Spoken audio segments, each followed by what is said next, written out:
Hello, everybody. Welcome to a new season of Unloaded, brought to you exclusively by Premier Sports. I'm joined by the same two people. So welcome, boys. Welcome back. How are you both? It's great to see you, Tom. That was an inspiring introduction. Thank you for that. Yeah, I know. I wasn't sure where I was going to go. I was going to say welcome fans, but then I thought there might not be fans. Subscribers. Thank you to Premier Sports for the originality of bringing us three back together again. Stevie, how are you? Good summer off? Yeah, lots of time spent with the family. Yeah. It's good. Spent a lot of time up in Portrush, which was amazing. But I don't know about you lads, but it felt like the first day back at school there on Friday, covering the game. Me and JB in studio down in Dublin, but get a little bit nervous, which was good. But good to be back. And the URC's kicked off once again. So happy man, Shanks. Yep, you weren't great. I'll give you that. JP, how have you been? Good, mate. Good. Kids are back in school, so normality. That's the key. Hard, isn't it? Hard having them at home for 8 weeks. Oh, but no, good. Played some golf today. Played golf yesterday. I was telling Stevie, terrible golf. But no, it's good. Excited to be back. How are you, Shanks? How was your summer? We don't really speak. We keep it strictly professional, don't we? I'll try and keep the WhatsApp group we've got going alive, but you two aren't that forthgiving in your messages. No, it's only me and the weird one from Premier Sports, Gav Muldoon, that actually added anything to it. But anyway, look, we're going off course a little bit here. We are lucky to have a coach with us. Dan McFarland, head coach of Ulster, is joining us today. Dan, great to have you on. It's always easier, I think, coming on shows like this when you've had a good win at the weekend, and it was a good win against Connacht. Have you done anything different in the off season? Anything different you've done pre-season to previous years, or is it the same sort of style that you've gone for? First of all, thanks very much for having me on, and good to see you guys. Yeah, it's great. It's great to be back at the start of a new season, and you're dead right. It's always good to get off with a win. Yeah, look, we always try and do something different in the pre-season because we're always trying to get better. We had a good look at ourselves after losing the semi-final and losing to Toulouse in the Champions Cup so closely, and we looked at a few things that we thought we could improve on this season, and we worked hard on those in pre-season. Yeah, what's been your main work on? Has it been more of a fitness, or has it been a skill? Have you been working more at the breakdown or attack, or where? No, we always try and work at the physical stuff. Like we're always trying to improve year on year. It doesn't matter whether an athlete's been there 1 year and is straight out of the academy, or whether they've been 10 years. We're always trying to push that in different ways. On the pitch, there were a couple of things from last year that we needed to work on. One was the fact that we lost the semi-final to the Stormers in the 85th minute, and it was gut wrenching, and we were ahead and pretty dominant in the game until the last 10 minutes of the not dominant, but we were doing well and controlling the game until the right at the end there. And then in the Toulouse game, after 160 minutes of rugby, we lost with 4 minutes to go. So that was one area that we've looked at. Both from a physical point of view, from a tactical point of view, from a mental point of view. And then we also had a look at our attack and the way that we went about our attack, and we've changed a few things there. We've probably dug a little deeper into the detail of that. And rugby's always evolving, so we've tried a few things there. Just you talk about working on your attack. Somebody who probably is a cornerstone of that, who set you great targets and had another fantastic game on Saturday night, was Stuart McCluskey. Somebody who, I know the other two lads, we've watched week in, week out, season in, season out, and he's just probably one of the most consistent performers for you. But we scratch our heads when it comes to Six Nations, comes to Autumn International, Summer Tours, why he doesn't get more of a look in. And the obvious answer is that because there's a lot of talent, the likes of Ringrose, the likes of Bundyaki, Henshaw playing there. But from a coaching perspective, you work with him every day. Do you certainly believe he has the international credentials to mix it in a Rugby World Cup in 2023?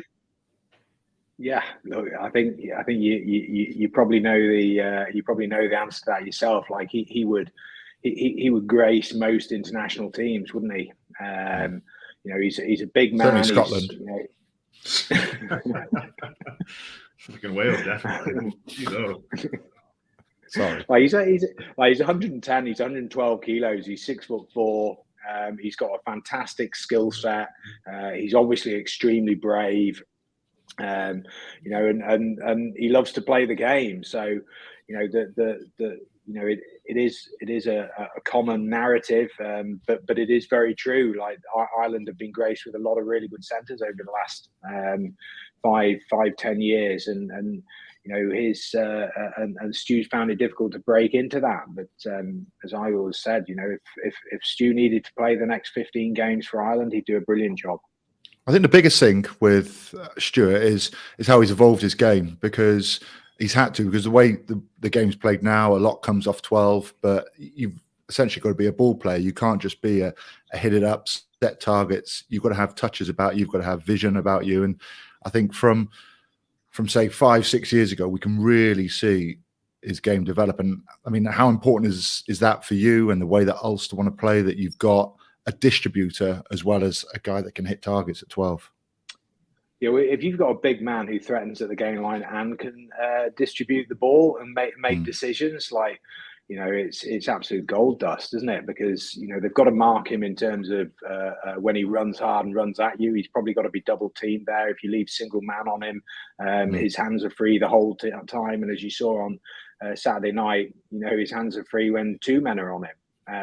But if at the same time you've got to be able to bounce off and defend, double defend, that makes it twice as difficult. And you're absolutely right. He has evolved, but it's not just only in his skill set and his passing that he's involved. He's also evolved defensively, where he's a mainstay of the team. In that it's such a difficult position to play 12 and 13 defensively. You've got your 10 inside you. You've got to be able to communicate there. You've got to be able to work with your 13 and communicate on the outside, and he's certainly one of our defensive leaders.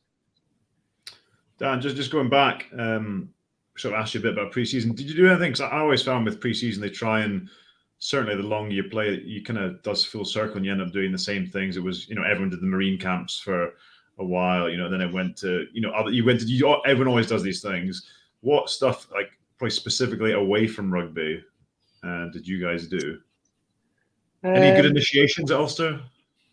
Yeah, we have a lot of hazing at Ulster. Perfect. Get the young fellas in, really bully them, make them feel this small, and really make them try and force their way into the team by just psychologically keeping them down.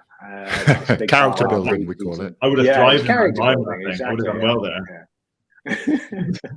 you'd have been brilliant as a senior hazer, definitely. Oh yeah, I'd be both ends of the scale. It'd be great. But did you do anything? Did you go away anything? Did you do anything? Did you go on trips? Did you because I think that's there's only pre-season for me is about bringing new guys in, but also spend a bit of time together. We definitely do that. We don't go away the going away is extremely expensive, so we tend to try and spread that out over other things that can make life enjoyable. But over the pre-season, we have, we do various things in the way that we want to run the place, and there's a lot of social stuff that goes on that's organised within by the players and by the support staff. It is what it is. It's we've got a job to do, John, and we've got to win. So that's where the main focus is. And if you want to have a great crack over the summer, and that's your main point of call, you can probably go and join another club, because we're trying to win. You're keeping your cards very close to your chest, Dan. What does Dan McFarland do to switch off in the off season?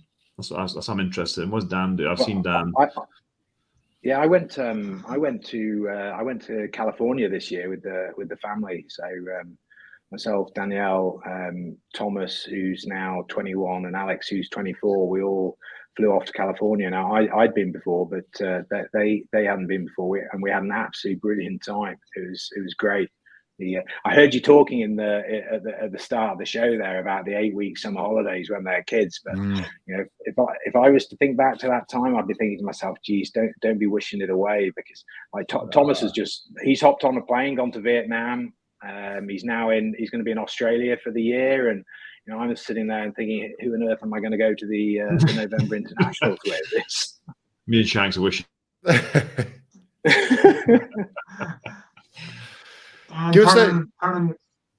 Shank, stop jumping in and interrupting me. Is that okay?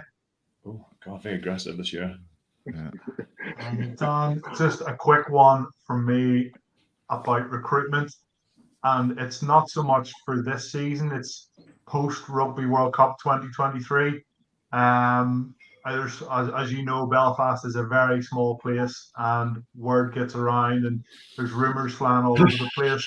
But after the Rugby World Cup, would you be hoping to try and get a few players that might be playing for the ranked 1, 2, 3 nations to be playing for Ulster after that Rugby World Cup? Is there things in the pipeline? Look, we're always looking to strengthen our squad, Stevie. We're not going to be announcing any signings on your show, unfortunately. But you know, it's a tough marketplace. Rank 1, 2, and 3 teams in the world have extremely expensive players playing for them. So you know, you've got to be very careful about how you're going about that. And you know, we've you know, in my opinion, we have a pretty good squad. We've looked to strengthen a little bit of depth this year by bringing guys who can add depth to the squad. But you know, we've also got to look at the long-term future. So when we do bring guys in, you know, we're trying to, or at least if we're going to be spending a lot of money, then we're trying to make a real difference with those players, because you know, we've got in a lot of the positions, we've got a lot of guys who are progressing really well, and we're very happy with their trajectory. With these first block of games now and until the autumn, have you got any short-term goals for that? Have you looked at the fixtures and thought, right, you know, we want to win 6 out of 9, or we want 5 out of 9, or 9 out of 9? Nah, we don't really do that, Tom. You know, you're long enough in the tooth to have been in those meetings where you start at the beginning of the year and you discussed how many games you're going to win, and somebody says, well, let's try and win half of them, and then at some point somebody says, why don't we try and win all of them? Yeah, and you got to cheer. And the whole thing is just a debacle. You know, it's you know, our goal is every year to get to the playoff stages. You know, that way it gives us an opportunity to win one-off games, and we take it as it comes. You know, every game is an opportunity for us to win whatever team we have on the pitch. You know, it doesn't, you know, whether we've got our full squad or you know, whether we've got guys away on international duty, we're trying to win every game. Stevie, you got any more questions, or are you done? No, like I could sit and ask Dan loads of questions all night, but I think like watching Ulster over the last 10 years, and just to go back to like the first question the lads asked you, and I've been asked it, other pundits have been asked it, why can't Ulster get silverware? Why can't they just get over the line? Why in the 85th minute against the Stormers they let it slip between their fingers? And I don't have the answer. And I'm just wondering, is there an answer, or do you think it's all those things that you mentioned, just getting an extra 1% out of the attack, 1% out of the physicality, 1% out of the set piece, and that will make the difference? Or have you identified one single thing, a mindset thing, psychologically? Is there a little weakness there, or am I right? You just can't put your finger on it. No, I think it's a combination of all those things, Stevie. You throw in a little bit of luck as well. Yeah. It's. I know nobody wants to hear that in sport, but it's absolutely true. Like, if you try and think of what might have happened if when we played the Stormers in the round robin stage, the TMO hadn't made a horrendous decision at the end of that game, we'd have won that game, and our semi-final would have been at home, and the Stormers would have been having to travel to us.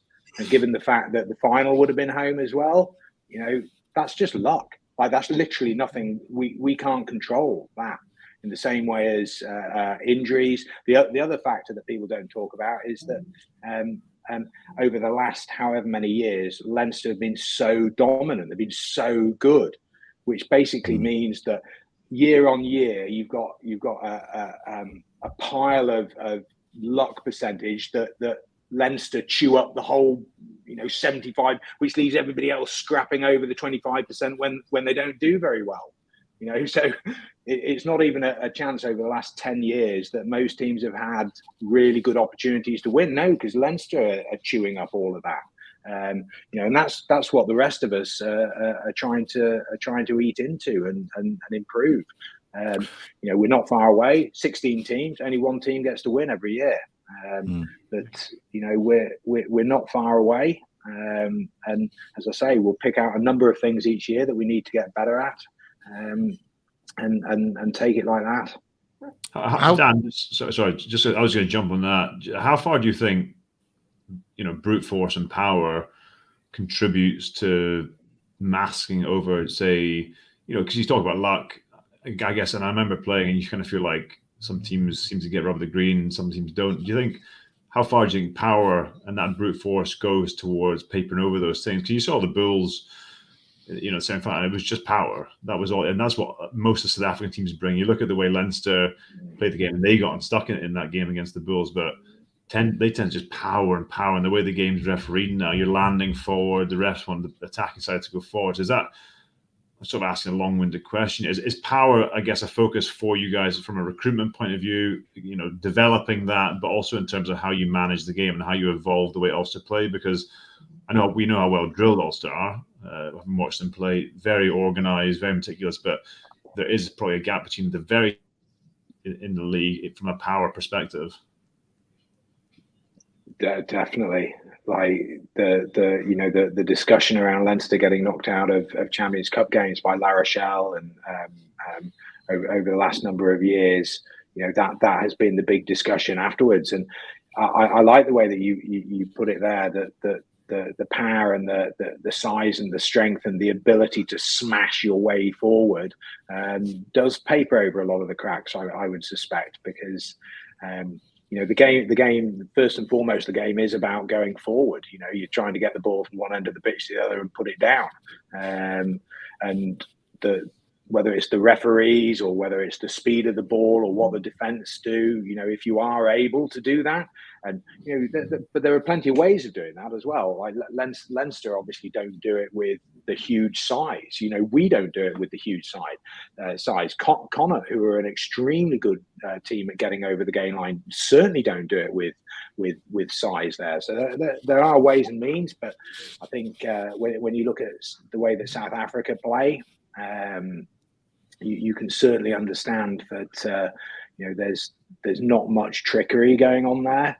You pretty much know what you're going to get when you go out and face that, and it's probably a lot of bruises, I would think. Just last question, finish on. How challenging is it for you not having access to all your players? With the internationals, with the emerging tour going on, it doesn't look like you'll get access to your full squad down until maybe Christmas time. Yeah, look, it's challenging in the sense that you don't get continuity and cohesion. I think that's one of the biggest things that we aspire to as a club, because we're not about battering guys with a team full of £500,000 players. That's not what it's about. We have to get our edge with a little bit of cohesion and organisation. And any time that players aren't in the squad, aren't training with us regularly, that breaks that cohesion. But we're also part of an organisation in the RFU that has been really successful over the last 15, 20 years in developing a group of people that win both at provincial and at international level, or do a lot of winning anyway. And we're part of that process. So in doing the job that I have, there's an acceptance that is part of it. I'm not always happy about it, but it is the nature of the beast. Yeah, well, look, you're down in the Scarlets this weekend. Hope it goes well. Don't mean that.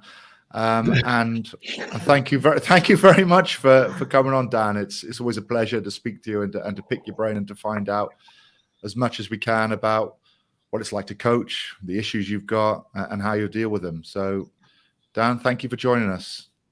Much appreciated. Thanks, Tom. Thanks, John. Thanks, Stephen. Take care. Cheers, Dan. Have a good year. Bye-bye. Do you reckon they'll win against the Scarlets?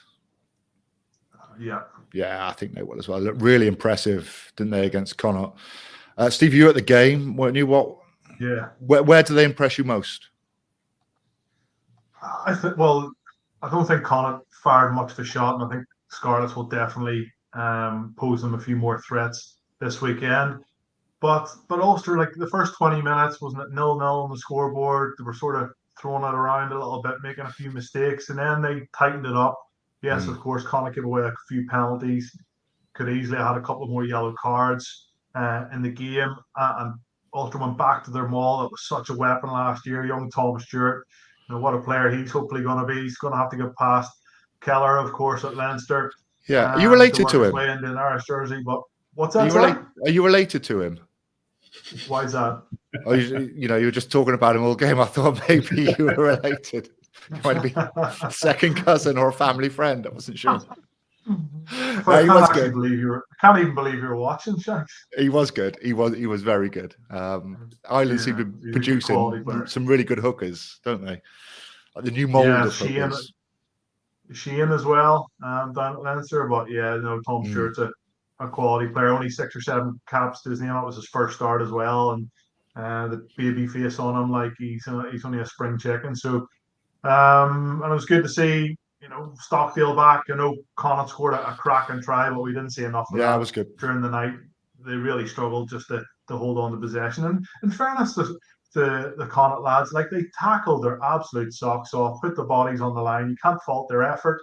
I just think they're missing so many of their really key figureheads down there, the likes of Bundyaki, Mac Hansen, Butler in the back row, Finlay Beelum obviously in the front row. So, and obviously their club captain this year, Jack Carty. But no, well done, Ulster. You can only play what's in front of you, and it was a good turnout, and it was a well-supported game. A game that was, a little bit of emotion there as well. I think, Tom, 10 years since Nevin Spence passed away in the middle of last week. So the boys certainly went out and done him justice, especially his former teammate Luke Marshall in the centre alongside Stuart McCluskey. He was absolutely terrific.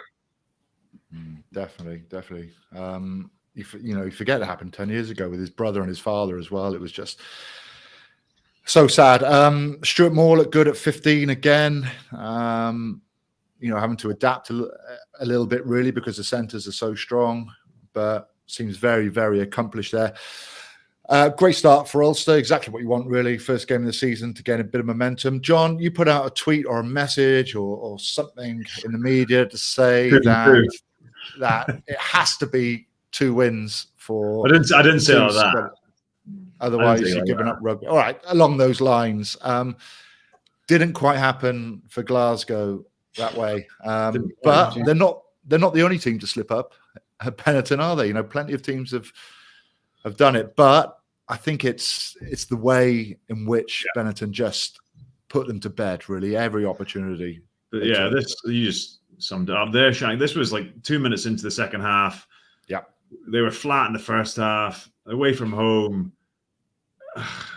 they were just so abject. They were so lethargic. They were so clueless, I thought. And we watched it, Stephen. We spoke about it, and we just said they just, like, if you get beat by 60 points in your previous game of the season. You add in the coach gets sacked. You know, you bring in a new coach, new preseason, game one. Like, at least throw a, you know, go out swinging. But there was just, it was completely bizarre to watch, and I was so surprised by it. And they didn't have a preseason game, so we don't forget that. But at least thought, well, you know, come out all guns blazing, and then just see where you end up at the end of the game, because their approach was just so way off the mark, and I was just really disappointed. I think, like I said, I expected a lot more from them. There is obviously the caveat in these; it's the first game of the season, and people have different levels of preparation, and people, you know, maybe they get their preparation slightly wrong. They don't know how teams are going to play. Some teams are really analytical, so there is that to consider. But I was really disappointed in Glasgow. It's the off the ball stuff, isn't it? You know, the attitude where you know you don't need skill, you just need a good attitude, energy, exactly. A bit of energy, a bit of it was just like all the basically energy, animation. Just like their hands on hips, you know, look at the ball's about to get thrown a line out, and this guy's hands on hips looking at the ground. I'm like, well, you know, you'd be licking your lips. And then, you know, Ben, it wasn't a particularly great move, that try there with the score by Mendy, who played really well, but they're not really working for tries. And they got handed their arse by Benetton, and they deserve to do so. I mean, the next game was probably one of the most surprising scorelines. I mean, Leinster beat Zebra 33-29, but I did not expect Zebra to put 29 points on a team like Leinster. Was it, Stevie, was it just Leinster switching off? Was the game already won, or were you putting it down to first game of the season, bit rusty? I don't think so, Shanks. Excuse me. Like, those 29 points were actually scored pretty easily as well. I know there was a bit of a wonder try by Bruno with the double kick pass, but I thought they played extremely well. That's slick. And there seemed to be a bit of energy in the stadium. You know, obviously the dry ball helps for skill, their skill set, but they're a team. This is the Bruno try, the kick across, another chip and gather, and that's a cracking try. Like, that's, you know, could be up for try of the season at the end of the year, and to do it in the first round. And I think Italian teams, once they get a little bit of belief, so it just, you know, I know Leinster had 24 points on them inside 26 minutes or something like that. But once they got a try and then they got another one, they were like, hold on a second here. You know, we can run through these guys. We can get gain lines. We can get in behind them. And Leinster might have switched off a bit, but you know, some cracking tries, and Leinster just turned to their power game. Actually bored me a little bit, you know, with such good weather conditions. You know, just the picking and jamming. You know, when they're getting penalties 5 yards out, just pick and jam until they scored. It's not brilliant to watch, but I'll tell you what, it's effective against the likes of Zebra away from home to get the job done. And Leinster, they'll not be happy conceding that amount of points, Shanks, but 5 points on the road. And, you know, they'll pick the bones of it this week, I'm sure. Zebra would be tough, I reckon. I reckon they're improved from last season, because when it clicks for them, they do look dangerous. You know, but it's how many times they can get that right, because, you know, previous years they throw the ball around a lot, but they end up losing it. They end up being a knock on, or it's a forward pass, or they've dropped the ball. But actually, when it goes to hand, they can look quite dangerous. I think they'd be a tough team at home this year, a lot tougher than usual. Do you think they've got enough up front, though, Shanks? Do you think their pack's big enough and strong enough? Like, you know, you're going to go back, teams are going to go over there and turn to, you know, drive and maul. The likes of Ulster will just, you know, really target that area. In the good weather, I think they'll be okay. I think, but when the weather does turn, they might struggle a little bit, because they want to play an expansive game, a little bit different to some teams. But I think certainly the first part of the season, I think they'll be pretty decent. We'll move on to Cardiff v Munster.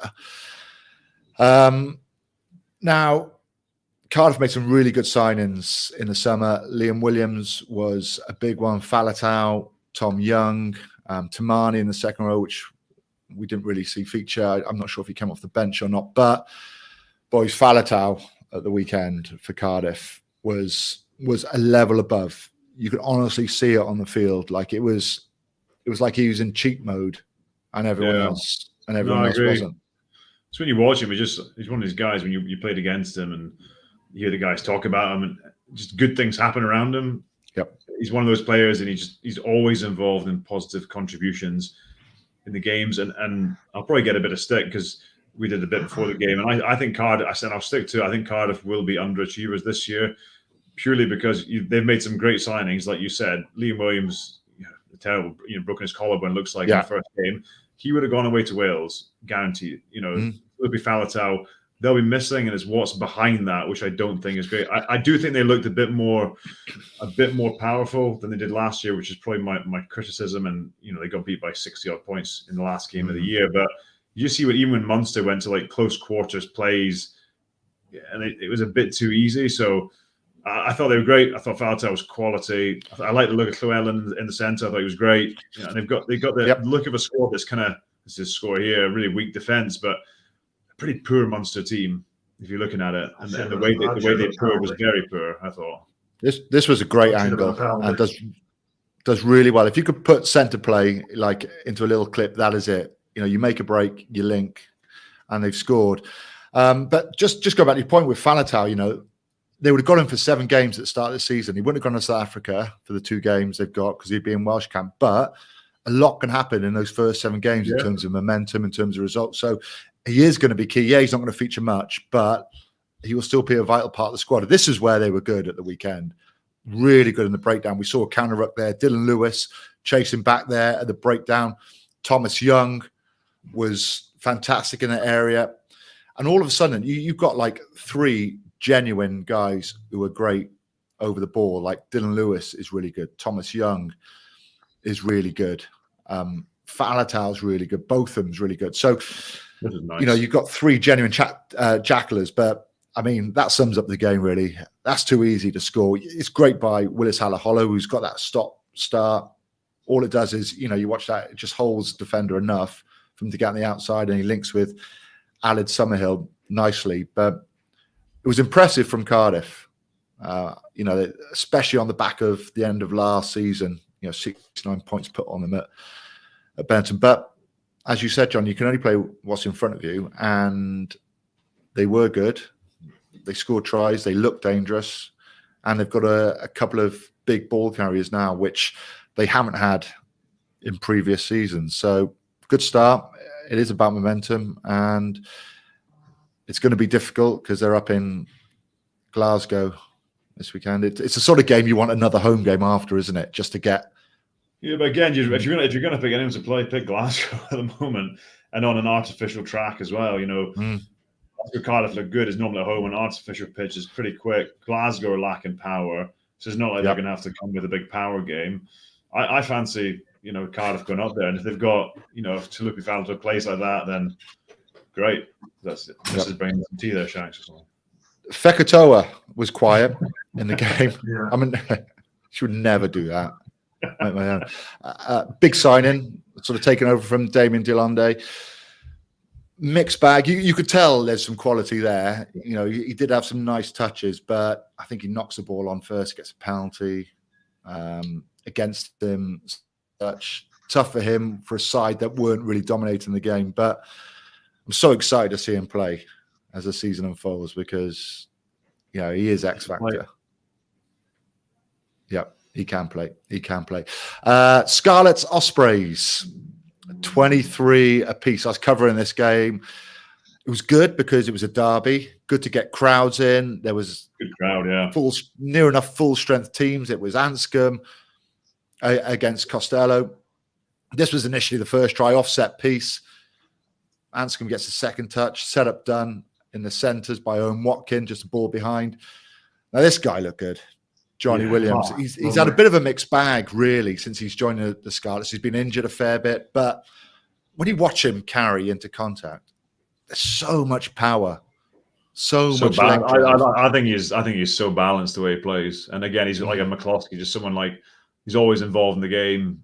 He always wants to carry the ball. I think last year probably struggled with injury, but also because Scarlets lacked a bit of power. I thought Scarlets looked more powerful. This guy played really well. This is a turning point in the game. Scarlets are all over the Ospreys. They're 7 points ahead. They give a penalty away there. Ospreys end up getting to this part of the field. Scarlets give another penalty away. You can look at the time, there's 4 minutes to go, I think. I've just given Costello man of the match. Scarlets threw the game away, I think. Yeah, they should have won it. Then this is another key turning point here. Foamy. If he catches that, it's game over. He's a hero. But the way he goes about that, and if he doesn't catch it on the second attempt, it's always going to be a penalty and a yellow card. Ospreys get it close, and Rhys Davis goes over. But there's still a kick to come. He's just come on the pitch, this guy. Nails it. It's a big kick. Ends up being a draw. No one's really happy. Both teams played pretty well. Who was that? Shanks? Walsh. He signed from Exeter. Exeter. Yeah. So he's basically the only signing they've made. Really. Scarlets have made. Is Stephen Myler still there? I believe so. Yeah. Yep. Yeah. And Anscombe. I think. I thought Fifita looked good. Yeah, he did. Fifita smoked. Who was he? Absolutely hammered somebody. He's looking around trying to put, and that's what Scarlett's like. Lousey's great. Yeah, Lousey really came into it. Two lightweight second rows, like for Fifita, it would just look like he was going around trying to hurt people, which is kind of what you want. I'll say the only issue I can see for Welsh rugby as a Scarlets pack when the strongest 8 is out is that there's not many Welsh players. No Welsh guys in the second row. In the back row, they've got Callum Foamy, Jamin Sebastian, Mick Sebastian, Thompson, Blake Thompson played. Yeah. Lozana went off injured. Yeah. Josh McLeod came on and played well. He's had a tough little running game. But you're right. But I think you look at recruitment, and Dan say it there, but he doesn't want McCloskey to go to Ireland. As much from a personal point of view, he does. But you look at how much squads are decimated by call-ups, and Leinster is probably the only exception to that. If I was a coach now, I'd be filling my team with guys like Callum Afoni and Fifita, guys that are going to come over and just grind out and put in big wins, and who don't come over just for the cash, but they actually come out week in, week out and perform. Yeah, you need them, don't you? To get it to get a bit of momentum in the season, and with selection as well. Yo, Shanks, just on the Welsh side, this time last year, you had a little bit of optimism, but I think deep down you probably didn't. As with the opening weekend, seeing what you've seen, do you have a little bit more optimism this year that the Welsh sides can maybe challenge those playoff positions come the end of the year? After game 1. Call it now. Do you know what, Stevie? I don't think it could get as bad as it was last year. Scarlets, Ospreys won the Welsh Shield at 9th. I thought they won the World Cup. But the biggest thing for them was bonus points. They weren't scoring off tries. I think Gareth Anscombe didn't feature in some of their biggest games. Some of the biggest wins they had. Ulster, Munster, Myler was at 10. I think with Anscombe at 10, I think it adds to their attack. I think they'll score more tries because he's more of an attacking player. I think if injuries play a massive factor in it, I just don't think the Welsh teams have massive strength and depth. Like losing Liam Williams for Cardiff now, that's going to be really hard to replace. He's so exactly what Cardiff needed, like a solid 15, someone that is your last line of defence, brave under the high ball, always makes his tackles. He was the insurance you want at 15, and now he's gone, and you can't replace him with whoever's going to play there. So I think with injuries, I think if the majority of players can stay fit, then they've certainly got a fighting chance. Justin Tipperick is back, which is great news. George North is back. Lots of players, Stevie, that we didn't have access to last year through injury seem to be back fit now. And I know it's early days, but we'll be better than last year, apart from maybe the Dragons. You were right on one prediction, John. With one Scottish team. I was worried they were 6-0 up. I was worried, but then there was nothing to worry about, really. They were shocking. This guy played well. That's game played class. Looking through the way they scored, he scored 2 good tries. They were a bit slow to start Edinburgh, but once they got going, just a gap in physicality and enthusiasm, organisation, you name it. all over the park. Edinburgh hammered them. So looks like, this is it off a kickoff. Yeah. Yeah, it's pretty disappointing. First game That's of a the great season. ball inside. You've seen that. Oh, late. don't get me wrong. Edinburgh, I think Edinburgh at home, they play good brand of rugby. They're a tough team to beat, but Dragons poor. Jeez, they have signed well though. Their squad is the strongest I've seen it. But we say that every year. It's all yeah. It is that every year, John. It's stronger than last year. That's just a fact with the players they've signed. But it's about being able to perform on the field. It's about confidence. They seem massively down on confidence and luck, not winning a home game last year. So, I mean, should we hear what Dean Ryan had to say? Yeah. Speed of ball, I think, is we end up not being as physical as we need to be. Ball gets faster.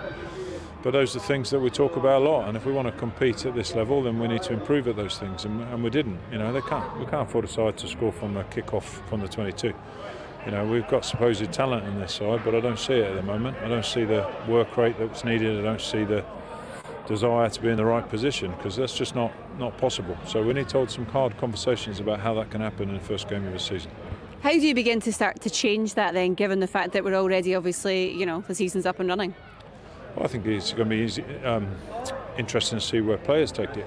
I think there's a lot of people talking now and interested in what they do about it, because I think there's a point when this region, its senior players need to come together and take it in a strong direction. I don't think this is about whether tactically what we do in the middle third or anything else. This is about some key fundamentals that we're not getting right, and we need to discuss those internally. That when I saw that's for me like an interview you would see 8 months into the season. Yeah. Yeah. Do you know, like there's two parts to it, which I get about what he's doing and the impact that has on the team. That interview will not have done him, and the squad and the confidence and his relationship with players. From that interview, he's very clearly separated himself from the players, I think. If he was a Premier League coach in football, he'd be gone. Yeah, you would, because he's. But then I also think, like you said earlier, the uncoachable was like, energy, enthusiasm, and just a total lack of it. But yeah, I do think that for me is a tough one to see as a player.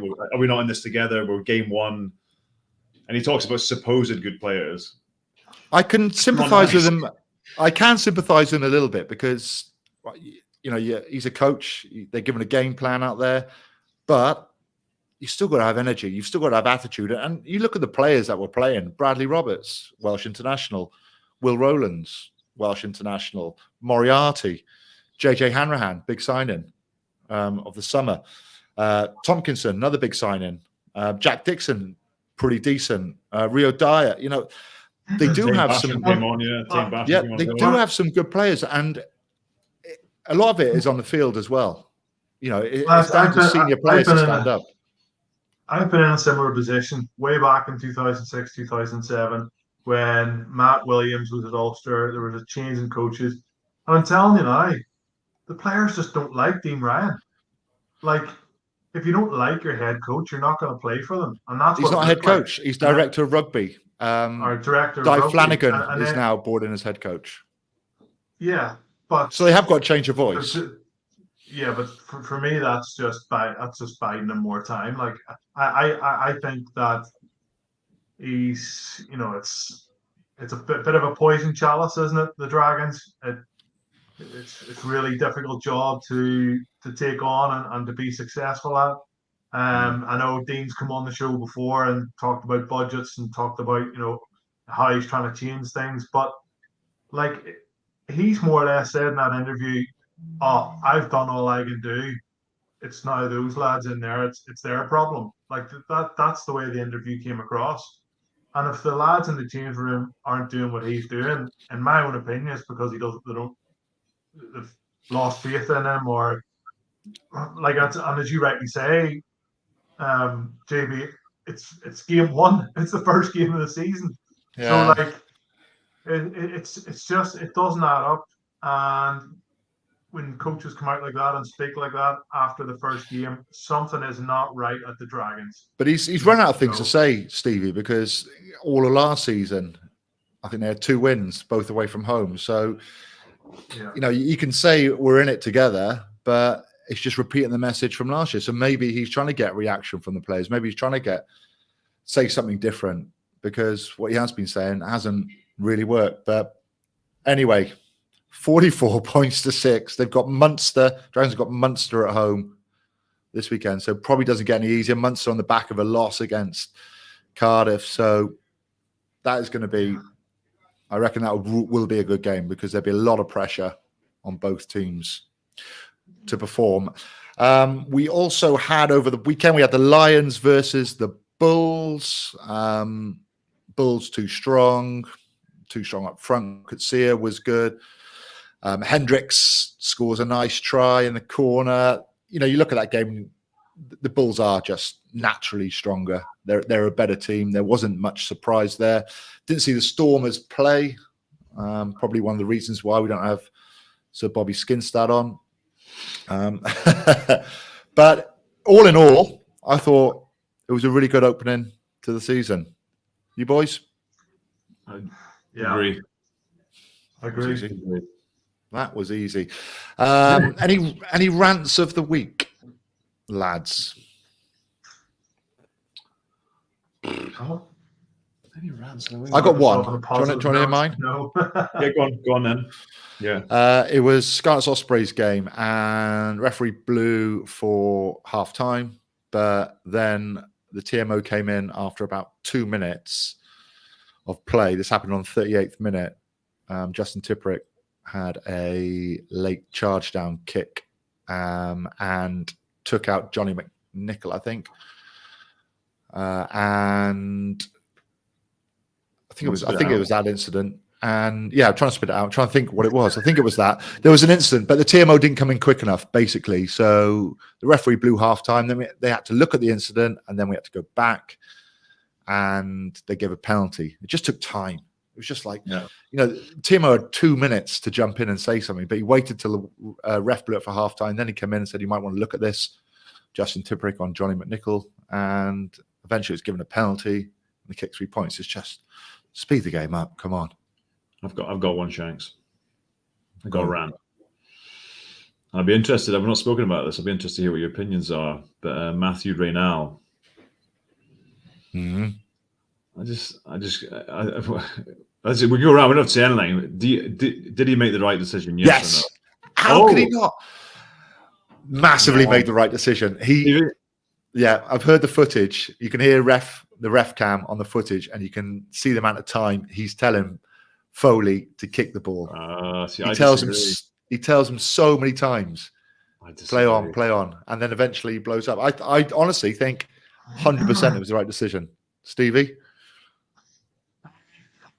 See, Tom, why does Foley keep turning around to look to his teammates? He keeps turning as if he's looking for reassurance to kick the ball. I'm not sure if he was captain on the pitch at that stage, but it just seemed like there was just a lot of confusion. And then right now I can see where you're coming from as well, John. If you disagree with it, if you are Australia, you're absolutely fuming. You are. I just think for me, you can just say, we're just until you get the ball, time's off. I think, and I get he's told time and time again, but I watched that and I just thought, when refs try and make themselves the center of a game, it doesn't sit well with me. And I think there's ways he could have handled that differently, which wouldn't have led to a decision which has never been seen before in international rugby. So that was my rant. Maybe it's maybe not Matthew now, maybe just confusion. It was. Why am I trying to back out of it? Matthew now, not a fan. Yeah. He right. Doesn't ref the URC, so it's fine. He won't watch this either, mate. He won't be watching it.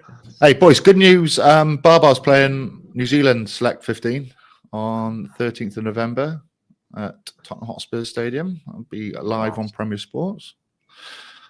Nice to get some international rugby on here. Presenter's choice. So I get to choose. Best mate from a different nation. Does Prince of Wales, Prince William count? Best mate. Mine would have to be Tom Shanklin. Oh, nice. Not your mate. Yeah, colleagues, business. Not your mate. You always tell me we're mates, so what are you on about? Mates, yeah, mates. I'll go Stephen Ferris, John Barclay, and I'll go David Flatman. Right, England legend. Oh, I'd be sick. had to watch this all summer. England legend, yeah. Who would I go for? Someone at the James Scarlets? Davis. James Davis, yeah. One of the Davises down there. Gar Davis. Who's a better bloke, James or John? Is that a serious question? Yeah, who's a better bloke? Who would you rather go for a pint with? James. James, yeah. Thought so. Big time. Thought so. Who would I Stevie, rather you have a still serious sticking? conversation with? Are you sticking with your answer, Stevie? Yeah, I'm sticking with my answer. No. To be honest, I didn't really get on with anybody else. I wasn't like you lads were played for a couple of clubs. So yeah. I Should've can't been a get on tennis well player, with a mate. lot of boys, but yeah. Should have been a golfer or a tennis Also player. else. Don't suit a team environment. Must have been a golfer. Let's have a look at the fixtures this weekend then. Glasgow Warriors versus Cardiff, Friday night. JB, you there? Come on, Cardiff. We're there. We're there together, aren't we? Yes, we are. We are. How about the snacks? I'm going for Cardiff. Yep. So, think so. Got it. I might change my mind by Friday because we'll be there and they'll ask us again. The only thing I would say is that Glasgow, when the subs came on, made a bit of a difference, but the game was dead and buried. So I'd still say Cardiff. Scarlets Ulster, Stevie. Yeah, I'm going with Ulster. I think it'll be very much a similar team sheet to last week. Maybe a couple of changes. I think Rob Balakoon will hopefully get into the game a lot more. Stockdale will hopefully start again. Young Stuart Moore fullback. Really exciting back three. And it's the two centres. I know James Hume's still out injured with a hamstring injury, but the back line is very, very tasty. So yeah, I'm going to go for an Ulster win. I'm going to go Scarlets. I think if they can sort out set piece, which was pretty poor at the start of the game, line-outs and scrum, which I know is, 60% of the game, 70% of the game. I think if they can sort that out, then I think they've got enough to beat Ulster. So I'm going to go Scarlets. Vodacom Bulls versus Edinburgh out in South Africa, I'm assuming. It's going to be the Bulls' altitude. Yeah. I'm going to go for Edinburgh. Ooh, look at this. We need a table this year. See if Gav can stop being weird and actually get a table of our predictions and tally them up. Yeah, we need a table. That includes work, and he's allergic. He had an intern today, didn't he? So maybe he can do it. He's allergic to the W word. Okay, I think Bulls. Stormers, Connor. Stormers. Yep. Dragons Munster, we've got. Dragons. Nah, just joking. Munster by a fair bit, I'd say. Okay. Leinster Benetton, the RDS. Leinster, I think we'll all have to agree on. Ospreys Lions. Ospreys. Yeah. And Dragons Munster. This will be a really good game, I think. Both teams off the back of a bad loss. I do. Not only because I'm commentating, but Shanks, we already talked about that. You said Dragons Munster about 10 seconds ago. You got two lists of you. Yeah, that's right. I have actually, because they've left some out of the weekend's fixtures. Yeah, Gav's done a great job. Yeah, you want to do a job properly, you do it yourself. Darren Bester, anyone picking Zebra for top four? Nope. That was an easy one. Right, that is it, lads. Thank you for joining me on the season 2 of Unloaded. Don't forget, everybody, that every game in the BKT URC is live on Premier Sport.